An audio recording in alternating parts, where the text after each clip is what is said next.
All right.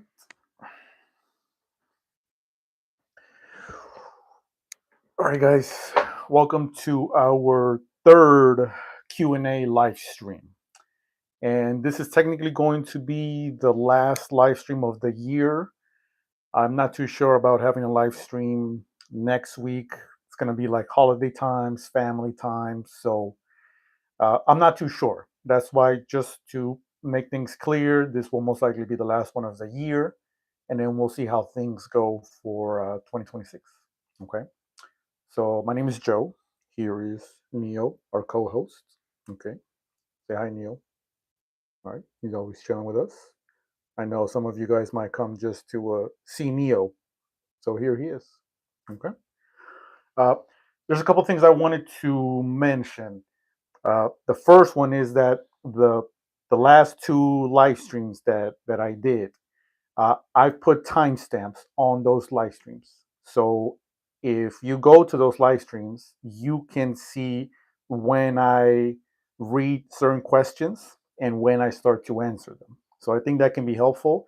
The same will be for this third live stream. I just have to go through it, look at the timestamps, put them in the comments, and then you'll be able to see it. I think this is a much more efficient way for people to look at these types of videos, at this type of content, so that if you don't want to, or if you don't have all the time in the world, you don't have to watch the entire live stream. Okay. The second thing is that I know that in the previous live stream, the audio was kind of desynced. Towards the end, you can see the audio differently from what I'm actually saying. Uh, I'm using a wireless mic. I got it from Amazon, so it's gonna have its flaws. If I see that it happens again for this one, then I might consider getting a better wired one. You know, the ones where you see the podcasters with the big. I might get that one. It's like 40, $50 on Amazon. So that might be my Christmas gift for myself. Uh, I think that was it. I saw two comments from YouTube, and if anybody wants to ask questions during the chat, you're free to do so. I encourage those of you that ask questions live, uh, mainly because the people who have asked me in the comments, I've read them during the week, so I kind of have time to think about them. So, like I said, those might seem a little rehearsed. I prefer to answer questions live so you can get the most sincere version of that answer. Okay. Uh, I wanted to start with one of the comments from the previous video. Uh, is one that I thought about a lot. So I wanted to start off the live stream with that question. The question being, do you remember the very first time you considered leaving your church? I had to think about this because I was part of the church for 14 years, 14, 15 years, somewhere around there. And maybe I don't remember the first instant when I thought to myself, I need to leave this church. But I think I can remember the first instance when I started to see the flaws in the organization, in the religion, in the institution. Uh, and it was in my very first church. I think it was, I want to say maybe 2 to 3 years into me being baptized and me being a member. I remember that it was a Sabbath, and for some reason, I went to church alone. My parents and my sister, they stayed home, or I'm not sure what happened, but the fact is, I went to church on my own. I had to do some things there anyway, so I went on my own. I remember that service ended, and then the pastor, after he was done preaching, he said, all the visitors, please, you may now step out, you may now leave, the service is over. All other church members, please stay. We have something very important to discuss. And I was a church member, so I stayed. And I remember the pastor was there in the pulpit and he started to talk about a situation that was going on with a church member, and that how they were going to start the process to remove this member's membership. He was no longer going to be a member of the church. And if I can remember it correctly, they shared not the details, but they shared kind of why this was happening. It was a case of infidelity. And because of this, the church was starting the process to remove the membership from this member. And I remember the moment because, first of all, it caught me by surprise. Uh, and also, that's the first instance when I started to see the flaws within the religion institution. This perception that I had, this flawless perception that I had of the church, of the Adventist church, I started to see the flaws within. And it was because the same pastor had preached the message that we're all sinners, that we all make mistakes. But now this person, this church member, has committed a specific sin, and now we need to remove this person's membership. So, because the sin had become public, the church now needed to make an example out of this member. And I remember that I saw how illogical this was. I remember thinking, well, if he's going to lose his membership for being a sinner, then we all need to lose our membership for being sinners. What was the difference? What was the difference between his sin and my sin? If according to the church, all sin is equal. Sin is just in the Hebrew terminology is you missing the mark. You miss the mark. So there's a separation between you and God. So any sin, whether it's you lying or you uh, taking someone out, is considered a sin. Sin is a sin. But this man in front of me, because the man was brought up to the pulpit, was on the verge of losing his church membership because his sin was public, because the church knew about it. And I remember that I completely disagree with it, but I was brand new. I thought maybe there's something that I don't understand that's going on. So I questioned it very little. I simply was blinded by this perception that I had of the Adventist church that no, this is the best church there is, this is the best religion. So they must have their reasons why this happens. But I remember that being the first instance in which I thought this is not right. And it was the first example. It was the first instance in which I was exposed to this type of process in which you could lose your church membership. Had no idea that was a thing. I think that's kind of what started uh, after I moved from that church, and I had one of the best years of my life, going to church, teaching, praying, sharing the word, and all that good stuff, making friends. Uh, there were other issues with a specific pastor that I've talked about in the past. Uh, but with those instances, it was we're going to leave the church, this specific local church, but not the religion, right? It wasn't until everything else added up that we made the decision to leave. And I've shared that multiple times. I have a whole video about it. It's the most popular video in the channel. People still watch it. It still gets like 100, 200 views every month, which for my small channel is a lot. So I think that's kind of the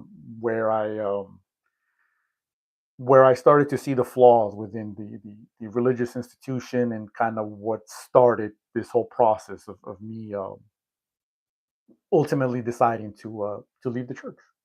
I think that was it. I think that was Peter that left that comment in the previous live stream. So thank you for that comment. Uh, I like those type of questions because it makes me reflect on the good and the bad things, right? So it's something that I really appreciate. Let me check the chat. I don't think there's one. We did have one from Instagram, so I'm trying to see if we can just go straight to that one, to the one from Instagram. That oh, Eddie, hold up, Eddie. How's the car? Okay, all right, Eddie. I appreciate you.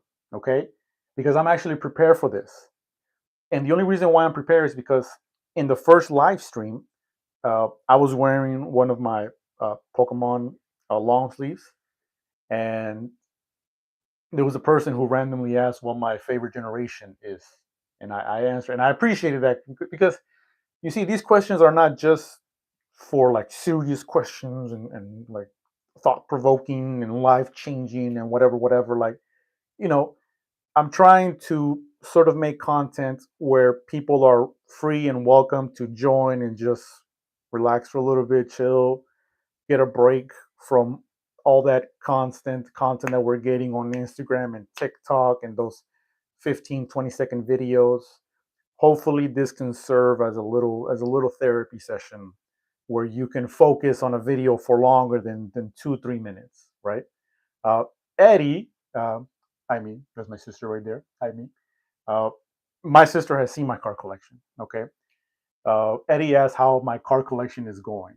Okay. For those of you who don't know, I am an avid uh, Pokemon collector. I collect everything. All right. All right. White Bob. I don't know who that is. I'm going to assume that's a troll. I'm in my country right now. Anyway, for my car collection, okay, listen, check this out. All right, I'm ready right here. In a second. Neil, watch out. Watch out. All right, here we go. All right, Neil, watch out. Watch out, bro. All right, check it out, guys. So this is my car collection. I collect Pokemon cards, and I'm ready this time. I'm just gonna show you the first.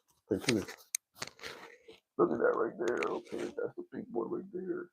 I'm doing what you call a Pokédex collection. Okay, which is like one of each. So this is me right here. Look at this. There's some missing, okay, but I'm collecting them. So that's what I do.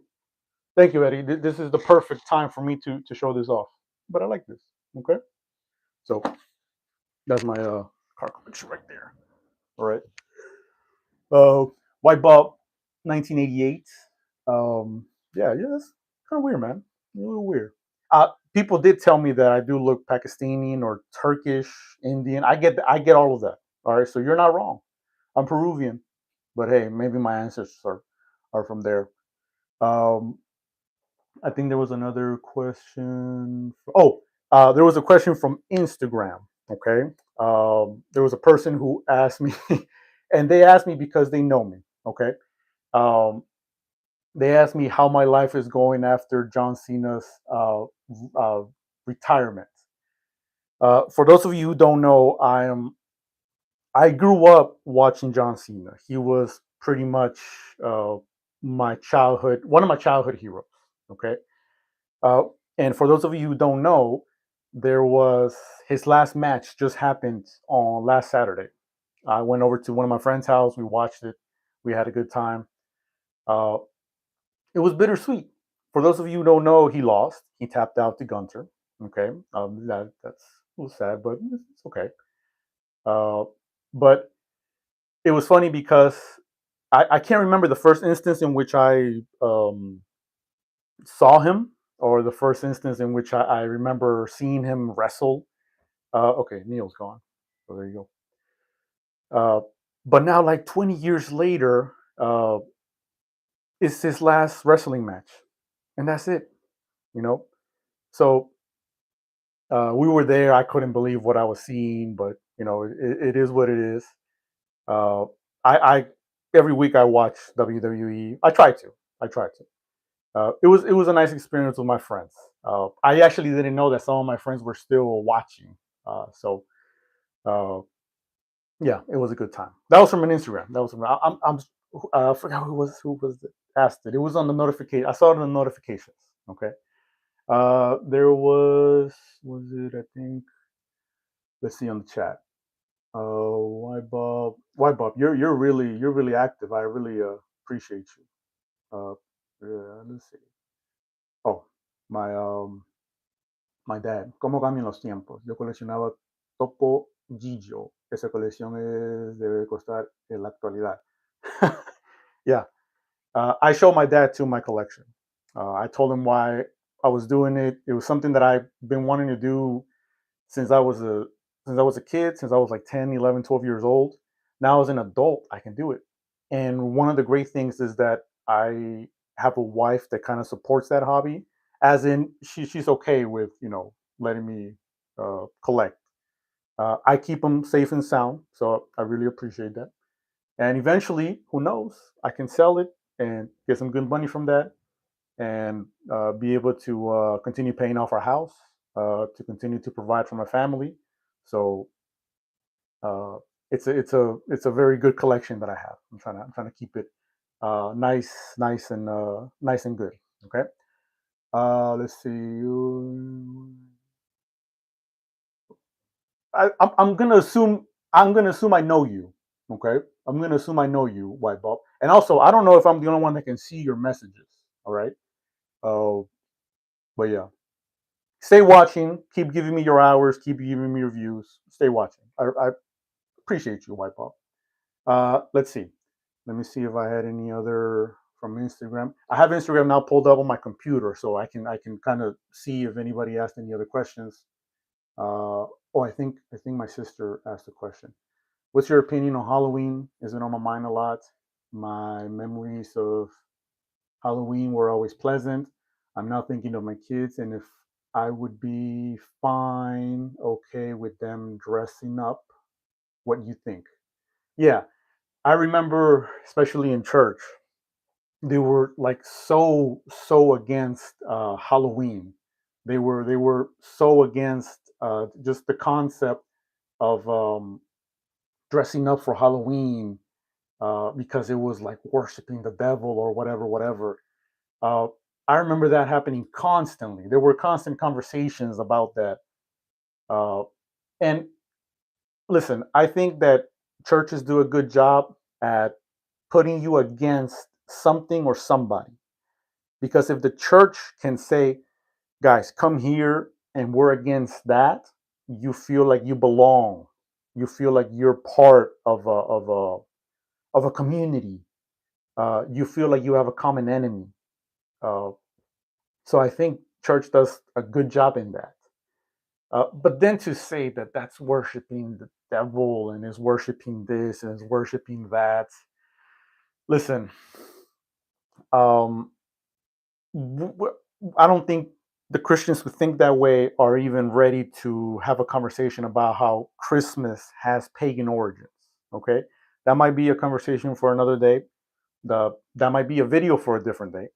But if you're going to call one day of the year that it's worshiping someone like the devil, then let's talk about Christmas.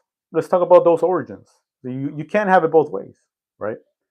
Uh, as far as dressing up for Halloween, if we are going to perceive and process the notion of God for who He is and how He is, which is, being a loving Father and a loving figure, it's very difficult to imagine Him looking down at us and seeing like our children dressing up and saying, "Oh, that's bad. That's bad. That's horrible." It's very difficult for me to imagine God that way. So to me, it's not a sin. Uh, will I do it on my own? I don't think so. Unless my baby girl is like, I want to be a princess. I want to be Dora the Explorer. Like, let's put you on. Maybe I can dress her up, but then to go out and get the candy, that I'm not too sure about. My stance might change with time. My opinion might change with time, as most parents' opinions change because of their children.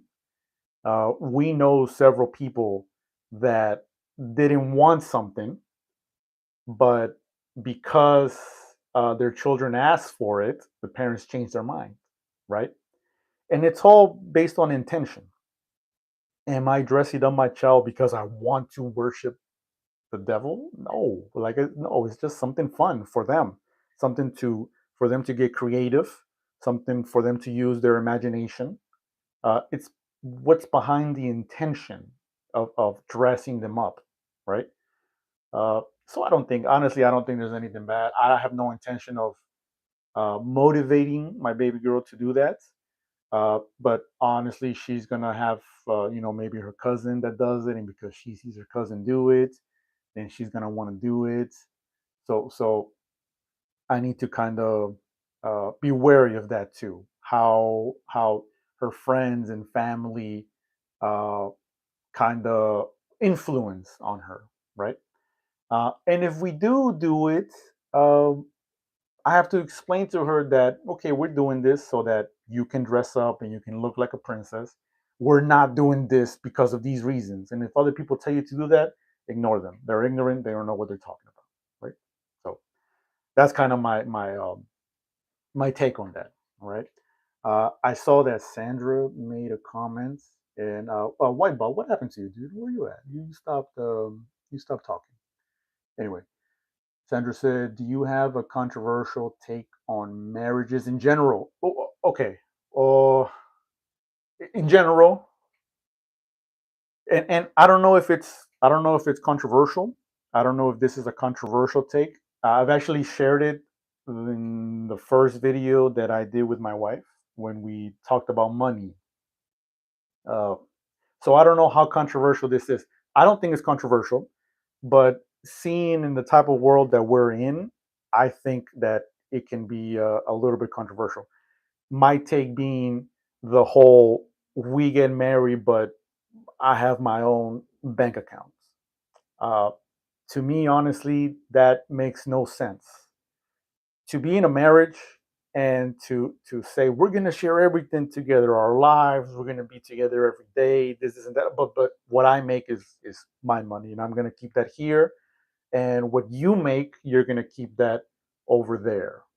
So yeah, that's how we're going to do things.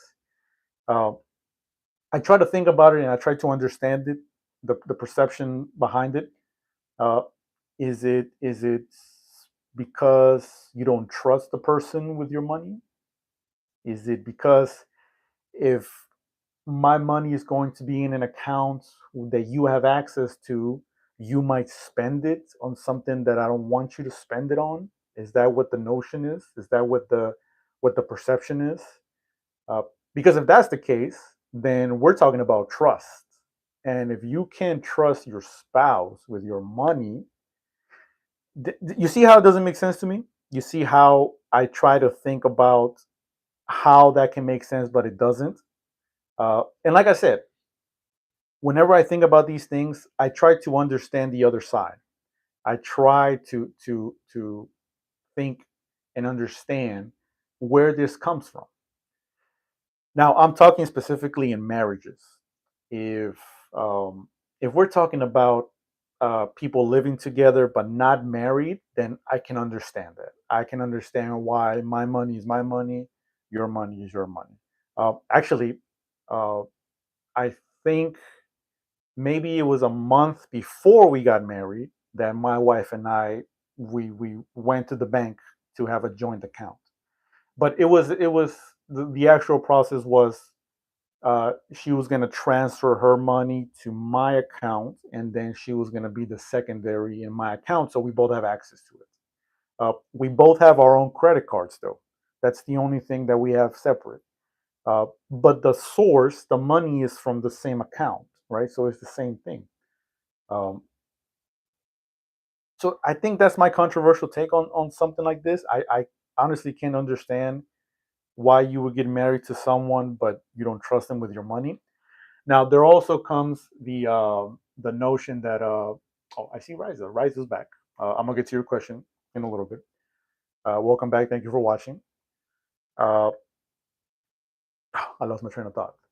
But oh, one thing that we mentioned in that one video that I did with my wife was what if we're in a situation where it's our daughter, and it's our daughter who has her career, she's done well for herself, she has a nice bank account, she's done so well that she has her own house, right? She has her own car. She's an established professional. Let's put it that way. Let's put it that way. My daughter is an established professional. She has her own things. She meets someone, and this person is let's say just starting out in their own career. Or maybe they're still going to school. Maybe they're still going to college, right? Maybe they just started college because they've had other prior disadvantages. So they weren't able to go to college before. Uh, and let's say that my daughter falls in love with this person and then they talk about marriage, right? So now we're talking about our daughter, who is an established professional, who has her house, who has her car, she has a nice bank account, who's getting married to a person that doesn't have too much, right? Now that is when I, as a parent, I'm like, yeah, I don't know. I'm not too sure about that. You see, because I'm not, I haven't gone through the experience with my daughter, so I don't know that person as well as she does. The the the level of trust that she has for him, my level is going to be different, right? Because she sees him differently than I see him. So, see, in that regard, I can understand why some people might have different bank accounts if the, I guess, if the income is very very different. Then maybe I can say, yeah, you know what, you're right, you're right. I think I can understand that. But then after a while, it would only make sense for uh, the accounts to be together, because if I'm a person that's gaining a lot of money, but my spouse is not, well, I'm going to want to share that with her. What's mine is hers, and what's hers is mine. Or as most people say, what's mine's is hers, and what's hers is hers. I hear that too. But eventually, you're going to want to be able to just freely share these things with your spouse, because that's your spouse, that's your partner, right? I think that's kind of what my controversial take is. Well, get some water. And like I said, I don't know how controversial it is. The reason I say that is because I remember I saw there was a celebrity that Steve Harvey. They asked him his take on this, and he said no, every marriage should have, I think he said, four bank accounts. Uh, one account for the husband, one account for the wife, and then one account that's just for the bills. And then each uh, husband and wife should contribute to that, right? Oh, I don't, I don't know. That's kind of like an extra step in all this. If I'm marrying someone, it's because I completely trust them, and so let's have our accounts together. And there it is. You can see how much it is. If we need to place limits on ourselves, that okay, this is what we're getting, but we can only spend on this because we have plans with this money to be able to do this in the future. See, that's something that you talk about. That's something that a healthy relationship and a marriage needs, constant communication. That might be a different question, though. Okay, Riza. Let's see. You say, hello. Is there something you're scared your children will experience? Something you wouldn't want them to go through? Uh, okay, so I think that's like a two-part question. Uh, Something that I'm afraid that she will experience. The easy answer probably is the undeniable rise of technology.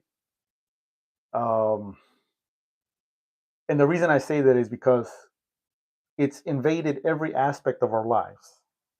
It's invaded us so much that even at my workplace, where I work with other older people, right? Some of those people are even grandparents already. They're like between, I would say, 40 and as old as maybe 55 or so, right? In the maintenance department. And during lunchtime, sadly, most of us are eating and then we're on our phones. We're each doing our own thing with what should be a moment to freely talk and have these social interactions. We've lost that because we're all trying to watch our own thing on our phones, right? I'm not saying it's all the time, it's some of the time, but imagine if that happens within a group of people who didn't grow up with this technology, how much it impact. And some of these people, by the way, listen are on their phone without any earphones, and I can hear constantly that they're on TikTok. They're constantly scrolling through these same 15, 20-second videos that the kids nowadays are mesmerized by. So now they're a victim of that, right? And now, as this continues to develop during these times, my little girl is gonna experience that, right? For the moment, she does not have her own tablet. We do have a tablet, but it's not hers, and we don't give the tablet to her so she can do whatever she wants. There was one instance where, and it's an iPad, okay, and we haven't. She knows that it's a screen. She knows that you can watch videos on it, but we've never directly told her, here, watch Dora the Explorer, right? But there was one instance in which we were in the living room. Uh, she went to her room, and it was like quiet for 3, 4 minutes. When I don't hear anything, that's when my alarm goes off. So I go and check. I find her in her room, on her bed, laying down, watching Dora the Explorer on the iPad. And I know how uh, incredible this sounds, but and I don't even think I told my parents actually about this. I found her watching Dora, and then I was like, "Whoa, what?"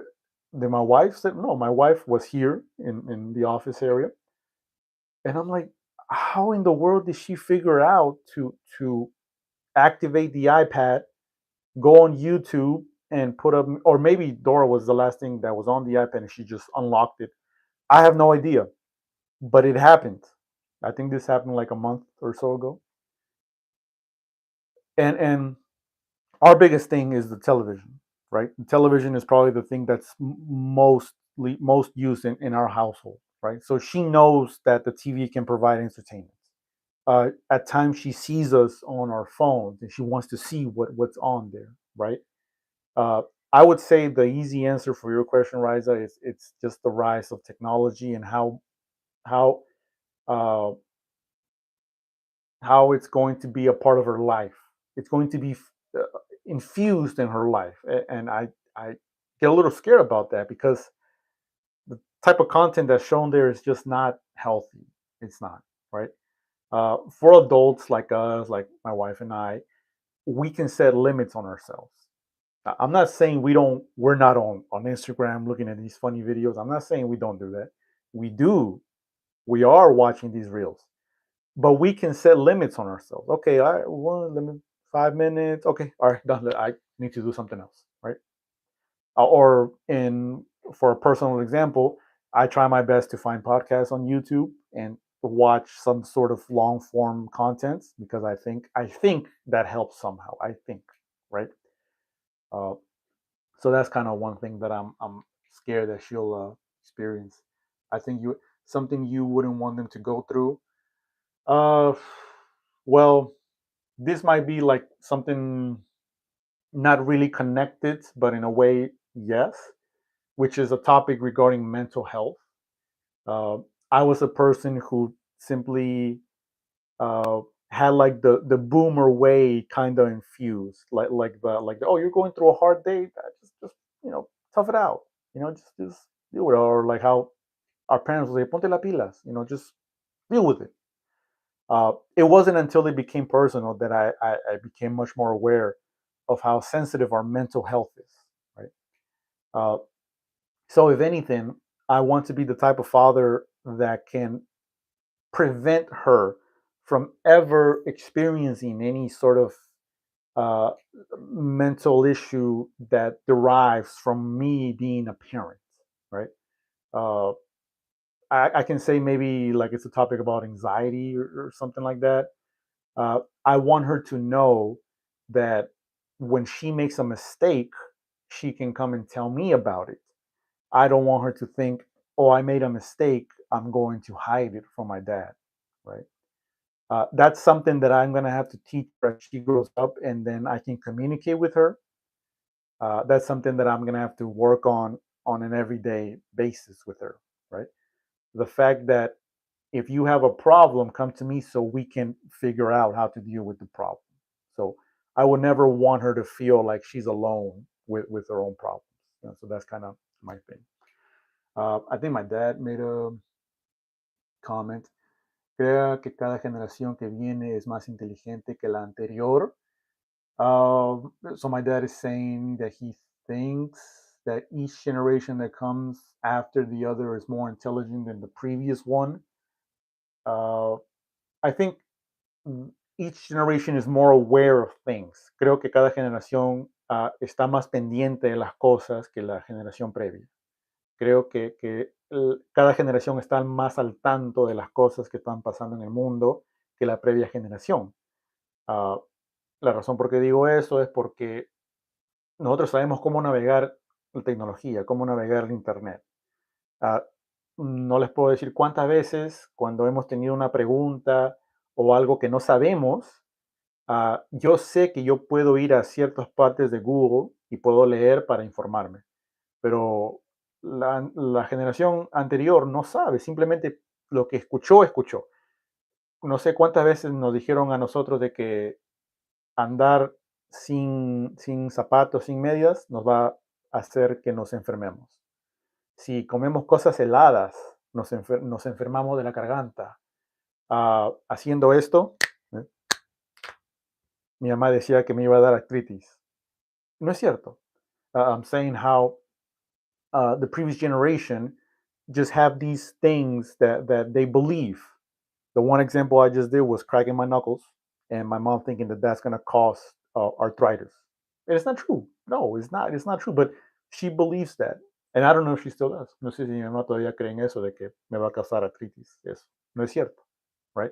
So creo que cada generación tiene acceso a esta información y tiene que hacer uso de esa información, right? So each generation has the responsibility uh, to know that they have better access to technology so that they can be better informed. So each generation has the potential to be more intelligent than the previous one. Yes. Okay. Um, let's see. Oh, Penilo. Penilo, thank you for being here again. Listen, I do these live streams for people like you, Riza, Eddie, Sandra, people that I know are here and they're watching.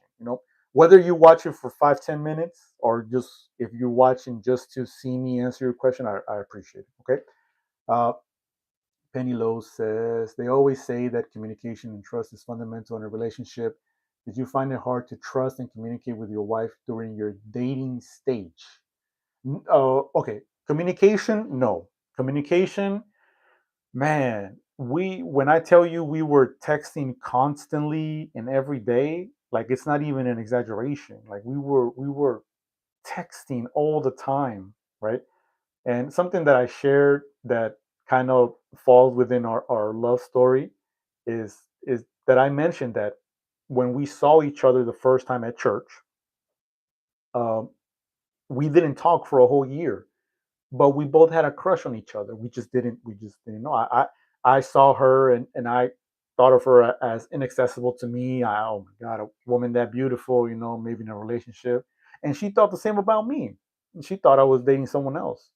So by the time that my life became more organized and hers too, and we were able to kind of hang out and share our feelings, it was like the best thing ever.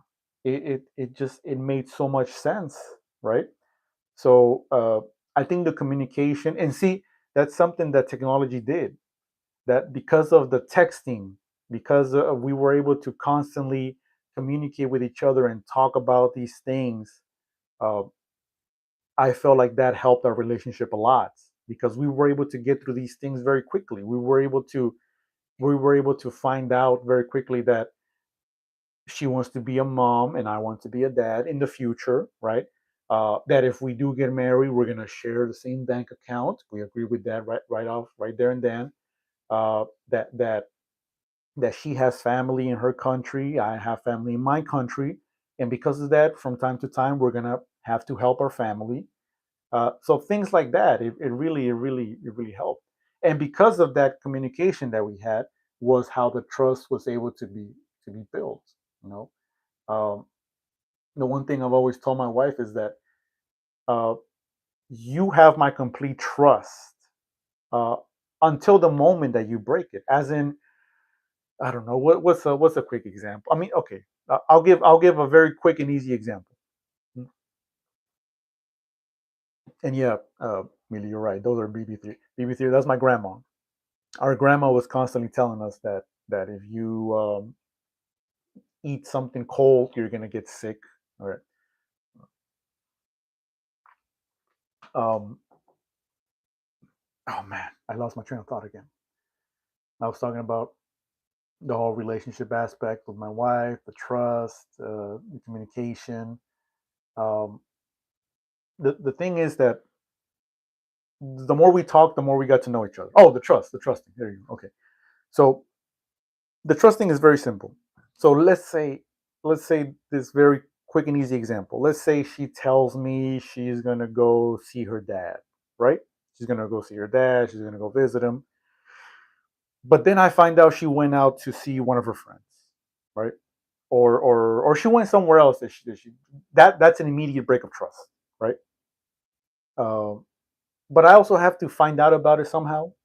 Uh, I have to see it too.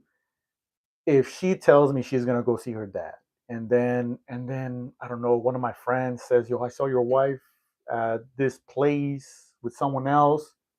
I'm like, I didn't see it, right? I know you're my friend. I know you're telling me about it, but I didn't see it. So I don't know.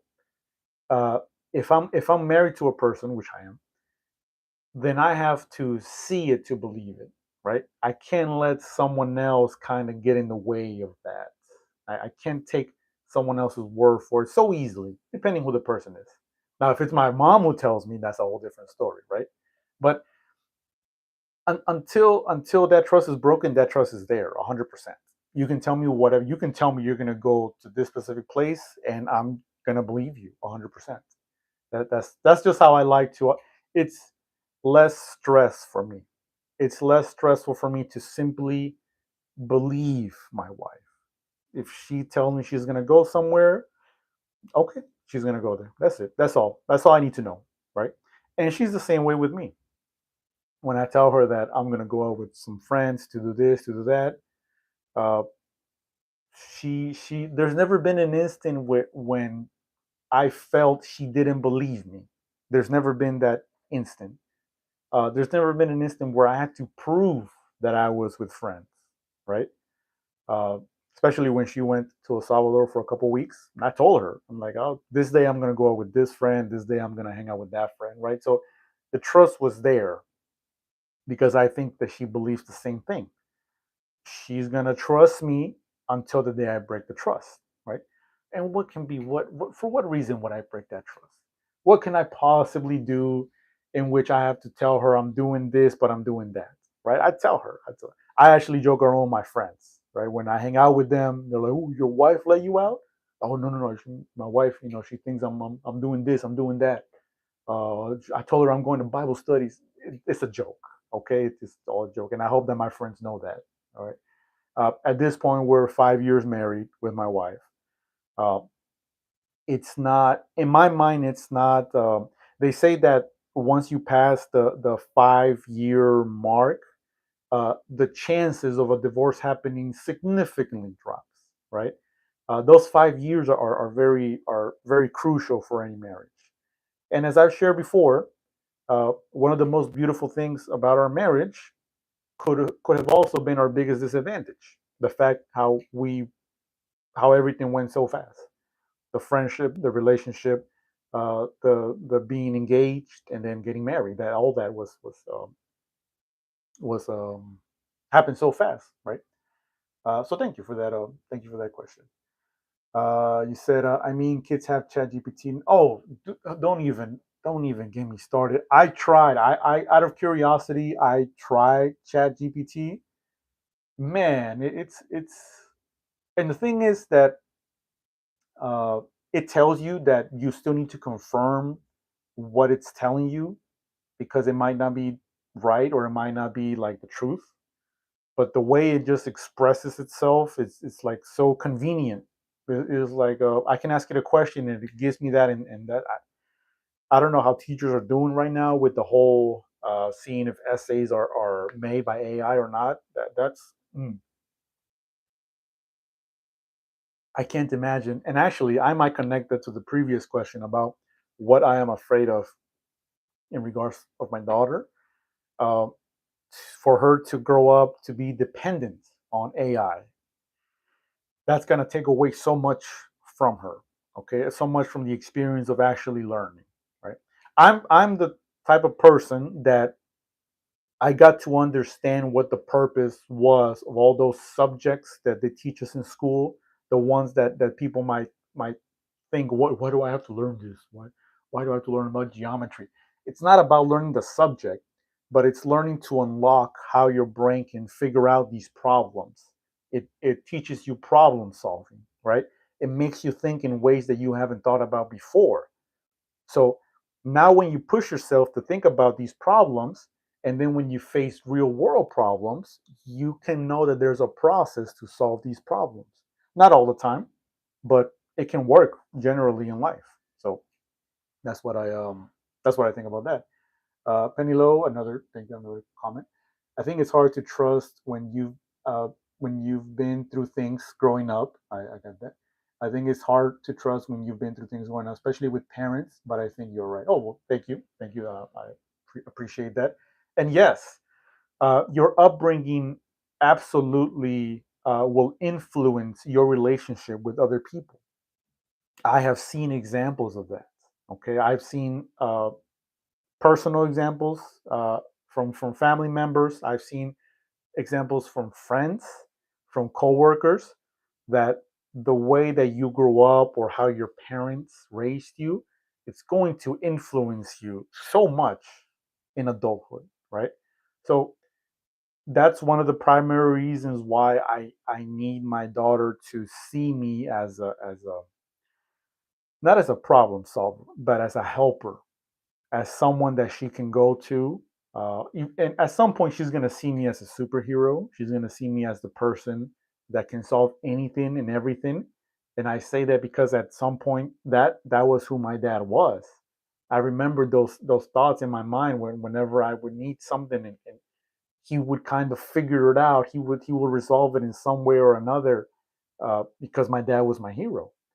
And in the same way, I need to be that for my daughter, right? Eventually she's gonna grow up and she's gonna go through that whole phase of yeah, you're so annoying, dad, this and that, you're embarrassing me. That's normal. Okay, we all go through it. I've been through it, and it doesn't take away from the love that I have for my parents. So that part I'm not too worried about, right? And keep in mind that I'm only thinking as a parent of a single child right now, right? We're still seeing how things are going to go in the future to see if God allows us to have a second child. That's still, is there a desire in our hearts to have a second child? Yes, there is, right? But it's not as easy as just making a decision. You have to think about it two, three, four times. It's something I talked about with my dad. Maybe before things were easier, more simple, where you can just say, yeah, let's have the second child. Bam, there it is, right? But nowadays, because of how the world is developing and evolving, you really have to give it much more thoughts. So yeah, thank you for that question. To both of you, Riza and Pennylow. I know Eddie's here. I think Eddie was here last week too. Sandra was there as well. So I really appreciate you guys. You guys are the reasons why I do this, right? Uh, I don't see any more questions on the chat. There was one question from Eddie in the previous video, which was kind of like a funny question, not serious, but at the same time, it is. He asked, "Is the gaming channel dead?" For those of you who don't know, I technically have a first channel, which was is just a channel where I uploaded like all my video game clips. Okay, uh, I kind of have it as a like a for me to go back and see the clips with my friends, like the funny clips with my friends, right? There was a point in which in that channel I was live streaming Fall Guys like every day. But this was when I didn't have a child. I was married, I didn't have a child. So I was able to live stream every day, like I think Monday through Thursday. Okay, we did so many episodes and all that. Eddie and I think Sandro were kind of instrumental in that. They were like the loyal watchers, so I really appreciated them. Uh, I haven't uploaded there anything recently. We might do a little Minecraft live stream soon with some friends. Listen, And let me finish off the live stream with this, okay? Because I see we don't have any more questions. Let me make something perfectly clear, and I say this very proudly, okay? So I'm a 33-year-old person. I'm a father. I'm a husband. I'm a homeowner. Okay. I say these things very proudly, by the way, because I know that God has blessed me with these things. Okay. I shared my Pokemon collection. I still collect these things. Okay. I still play video games. I still watch WWE. Uh, Never let go of what made your childhood. A lot of people like to say, oh, in the good old days when I used to play video games, in the good old days when I used to collect this and that. Like, never let anyone try to put down what made your childhood great. Okay, whatever it was, whether it was cartoons or card collecting or video games, which I played since I was 10, 11, 12 years old, since the first day when my dad got me the PlayStation 1 and he bought me Crash Bandicoot to play. Since that day, I've had PlayStation 1, 2, 3, 4, 5, and I still play. Not as much as often, not as much as before, frankly, but I still play it because it's a reminder of those days. You know, that we talk about the good old days, the simpler days, right? Before I had to work all the time, before I had these other responsibilities. Never let go of what made your childhood great. Okay, there's this saying. Does it apply? No, I don't think it applies for this one. I'm thinking of a different saying. Sorry. Whatever you like to do, whatever your hobbies are, whatever you like to collect, just do it. And if there's any adults that are like, you shouldn't be doing that, you shouldn't be playing video games, you shouldn't be quiet, okay? Like, yeah, all right, if your life is sad and sucks, don't try to influence that on me, okay? I'm an adult, but I'm still gonna do these things because I enjoy doing these things, and it needs to be said proudly, okay? Uh, I think that's it. Thank you for all those watching. I did see that we got up to 13 viewers this time at some point. There was one either friend or troll who was asking and making these comments in the chat. I'm not sure if you guys were able to see it. I'm going to assume it was a friend. I can't imagine it was just a random person going uh, into this chat and saying random things. That's a pretty sad life. So I'm going to assume it was a friend. And I'm going to find out who it was. I'm going to check the chat. I'm going to find out who it was. Okay. I see right now we have 9 people watching. I really appreciate you guys. Just to be clear, this is the last live stream of the year of 2025. Most likely, the 4th live stream is going to be sometime in 2026. Uh, I want to kind of take next week off. Okay, but also, if you've made it this far, and if you have a question that you would like me to answer for the next live stream, just leave it as a comment. Leave it as a comment. I'll read it. I'll consider it. I'll answer it for the next live stream. And we'll continue doing this. Okay. If this is something that you like, make sure you like the video too. Okay. If you're not subscribed, subscribe. I, I I've been told to say these things. Okay. Um, the goal is not to get like 2,000, 5,000. It'd be nice to get more subscribers, right? But I want to have the right audience. I The reason why I put out these videos is to see if there's an audience out there that are kind of going through the same thing, right? People that are going through life, maybe young fathers, maybe people that have changed their careers like I have recently, things like that. I think there's a way we can connect, and it's through these live streams. Okay, I think that's it. Thank you for watching. I might make a video in next week talking about a topic that's very important to me. It references a video that I saw of another live streamer, I think last week. So I might make that video. But if I don't, then I'll see you guys next year. Uh, okay, that's it. Thanks for watching. Bye bye.